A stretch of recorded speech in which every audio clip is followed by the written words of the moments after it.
माँ का प्यार। यह कहानी एक छोटे से गांव की है। रमेश नाम का एक लड़का था जो अपनी माँ के साथ रहता था। उसकी माँ एक साधारण महिला थी जिसने अपने बेटे के लिए अपना सारा जीवन समर्पित कर दिया था। रमेश का पिता बहुत पहले ही गुजर चुका था, इसलिए उसकी माँ ने ही दोनों की जिम्मेदारी उठाई थी। रमेश बचपन से ही बहुत होशियार था।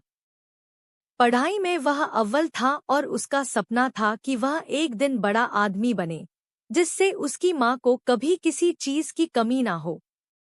उसकी माँ भी दिन रात मेहनत करती ताकि रमेश की पढ़ाई में कोई बाधा ना आए। समय बीता और रमेश ने अपनी पढ़ाई पूरी कर ली। उसे एक बड़े शहर में नौकरी मिल गई। रमेश की जिंदगी बदल गई। उसने वहां खुद का घर लिया, नई गाड़ी खरीदी और धीरे धीरे वह शहर की चकाचौंध में खो गया। अपनी माँ से अब वह बहुत कम बात करता और गांव जाने का तो नाम ही नहीं लेता।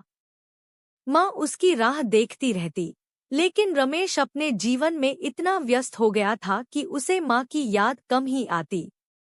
एक दिन उसकी माँ बीमार हो गई। गांव वालों ने रमेश को खबर दी, लेकिन वह अपनी व्यस्तता का बहाना बनाकर माँ को देखने नहीं आया।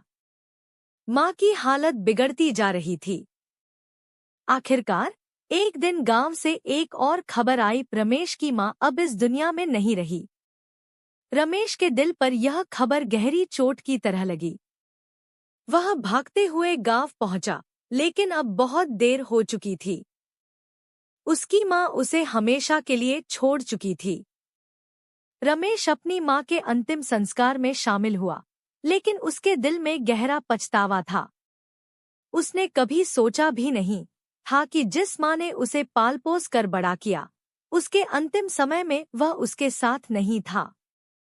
रमेश को एहसास हुआ कि उसकी सफलता, उसकी सारी दौलत, उसके बड़े सपने, ये सब उसकी माँ के बिना अधूरे थे।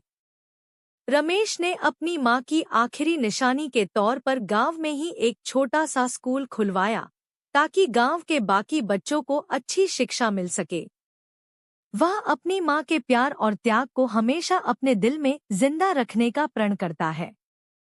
इस तरह रमेश ने अपनी माँ की याद को हमेशा के लिए अमर कर दिया।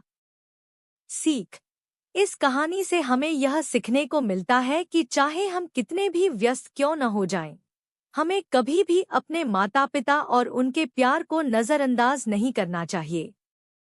उनका साथ ही हमारी असली दौलत है।